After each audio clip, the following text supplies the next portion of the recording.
去银行换钱就要注意啊！这是台中呢有一个68岁女性，伫个 ATM 领到3万3个现金了后，随后一个查甫人甲抢去。警方是用科技办案，落尾呢是伫桃园的高铁站甲人掠到，移送法办。这查甫人赶紧走入去巷仔内底，刷来就慢慢停落来，手也摕到拄对被害人手的抢来这钱袋啊！警方也伫26天要讲的时阵，甲伊抓到。代志发生伫25暗时6点左右，监视器翕到讲68岁这姓肖的华人人，正伫台中市中区这个 ATM 伫领现金，后壁有一个查甫人，甲伊看真久，看华人人甲现金领出来了后，抢到了后，回头就走。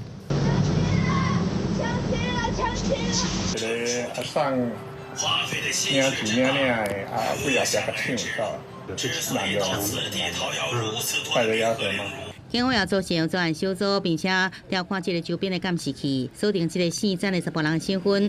姓詹的查甫人互抓到了后讲，年前是对南部来到台中来做底工，不过因为无钱通用，想要用抢的，犯案了后坐高铁去桃园，不过伫落车的时阵就抓到。迅速锁定台籍犯嫌真男，警方经申请检察官核发拘票后，循线于桃园高铁站。火速将真嫌拘提到案。警方讲，这姓詹的查甫人有多项的前科，也依照抢夺罪嫌移送台中检方来侦办，也提醒民众年岁要到啊，提钱领现金时阵爱多多注意。适可有影深受可疑的人，若是领大额现金，也会使请警方陪同来护送，确保安全。记者综合报道。